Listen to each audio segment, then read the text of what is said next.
Hey, what's up, you guys? Joel and Nigel here from 2GL.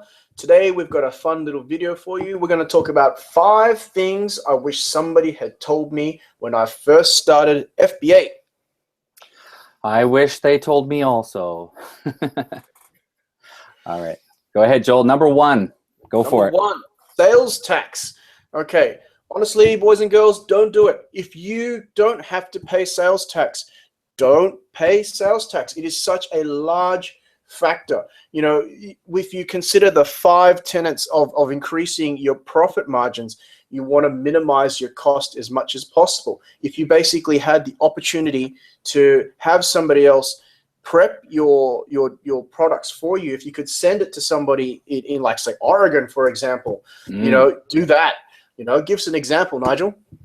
You bet. I've added a simple crock pot to my Walmart checkout, my shopping cart, and I have a Tennessee zip code added to it. And the tax for this item is $7.31. If I change the zip code to a Oregon state code, it's 9097001. Hit enter. And wow, with the magic of a zip code, I no longer have to pay state tax. Now that's huge. I just saved $7.31. That's a pretty big savings, don't you think, Joel?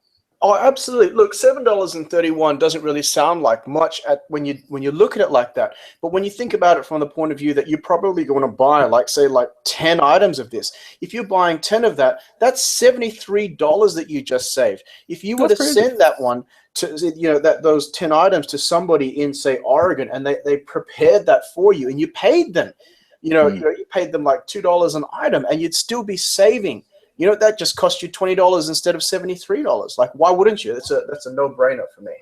You're basically throwing away money if you're sending your items to a very high tax state. So. Oh, totally. Yeah, you bet. Let's move on. Number 2.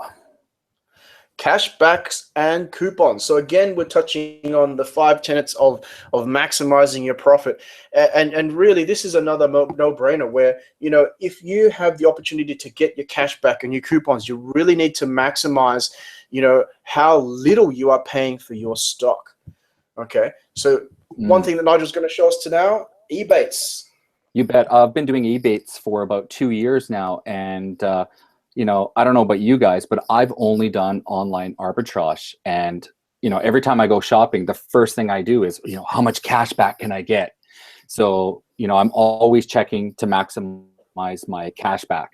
You know, I don't mean to brag, but, you know, you look on the top right-hand side, that's almost $3,000 I've collected in the few years that I've done this business. And that's a lot of money, you know, into my pocket, which actually goes back into my FBA business. So it's a huge, you know, extra cash flow that comes in.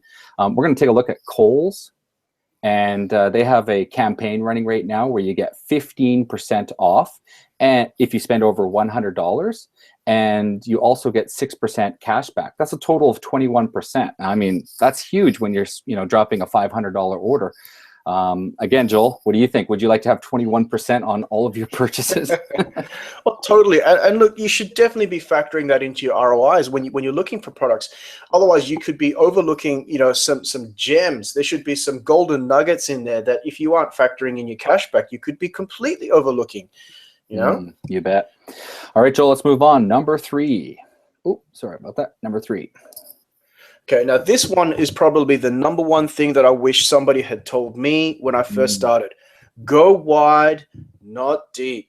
Do not put all your eggs in one basket. Now, you know, what this really means is the fact that, sure, you might come across, you know, this awesome deal and it's, you know, 200% ROI.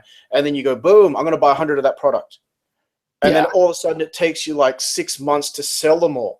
Well, that was a waste of time. You know, like seriously, you could have just taken all that money, all that effort, and bought, you know, 200 products that basically flipped at, you know, 20 to 30% ROI in 2 or 3 weeks, and you would have made your money back a lot faster. You know what I mean? Yeah, I know about that one. Oh, remember you had a really bad experience with your first FBA, Nigel. Tell them about the Cuisinart. I was doing the eBay stuff, and I had this little nugget of cash, and I was like, that's it. I'm going to buy a bunch of these Cuisinart hand blenders. So I bought 25 of them, and I was like, woohoo, I'm going to make, you know, a lot of money. and I dropped them into FBA, and it took forever to unload these puppies. And finally, around Christmas of last year, they started to move out quicker and quicker and quicker. And I was able to unload it, but it took me over 6 months. And yeah, definitely, I should have gone wide and not deep on those Cuisinart hand blenders. So lesson learned. That's how life is, right? Yeah, so this is something that I've actually been having a private conversation with a few guys on the list. And basically, you know, I've been trying to really communicate to as many people as possible. You know, you really should be putting together your master shopping list. Start to understand your replenishment cycle. You know, if you don't need to have 10 items in there, if 10 items aren't going to sell out in your 2-weekly cycle that you basically buy and send into FBA, don't buy 10 items. Buy 3. There's no point to have that extra in there. It's not going to make you any more extra money. It's not going to save you any effort. You know, one thing you can do too is if you did get a really good deal on a product, you can always go back to Google and just research that product again, because you know it sells at that price, and then you can just start to start tracking it and looking for that, you know, product at that price that you got it for before. So, you know, Google's your friend sometimes, right? Yeah, exactly. All right, let's move on. Number 4. Number 4, make sure you are ungated before you leap. Do your due diligence. Now, I have to admit, I've never been guilty of actually making this mistake, but I do know a few people who have basically gone ahead and bought heaps of products and then turn around and have Amazon tell them, hey, you're not ungated to sell this. And then they're madly rushing to try and prove to Amazon that they were capable of actually producing and trying to basically prove that they can get their ungating. Okay. So anyway, Nigel's got a nice little tip for you here.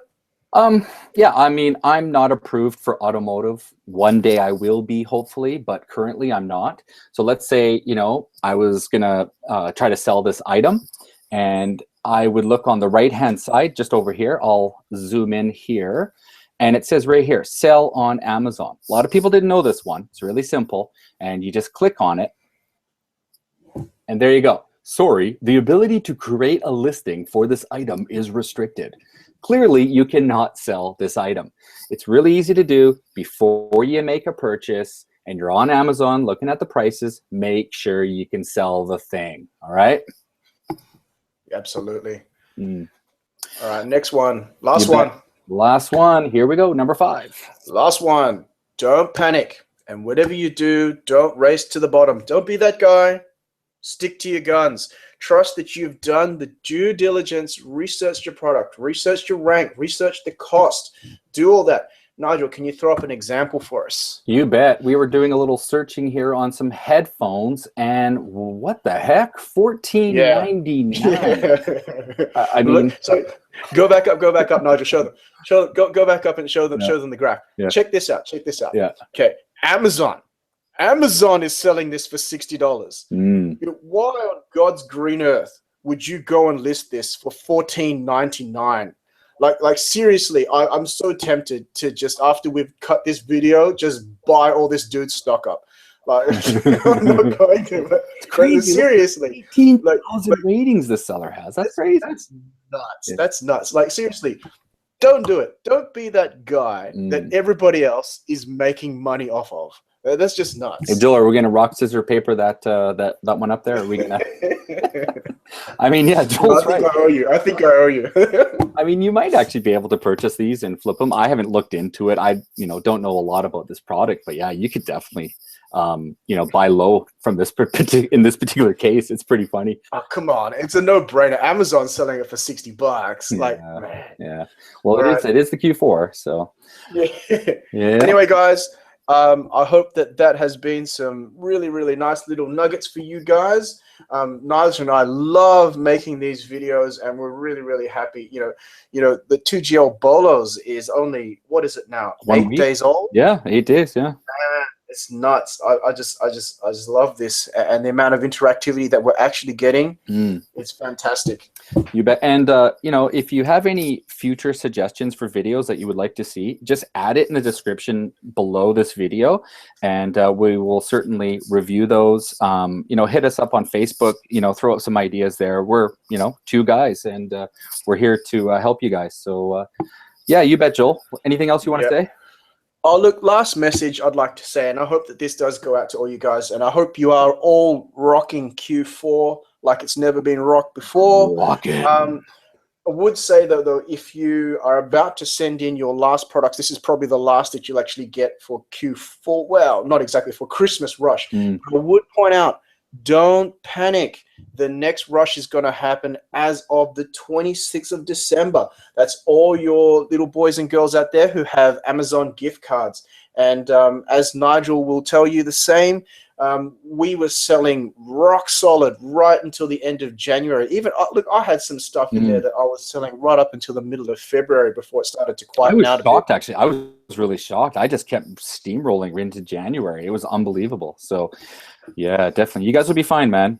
Just keep going and keep throwing in your items, and you'll be really surprised. You'll still be flipping it in January, February. That's right. Trust your statistics. Trust your statistics.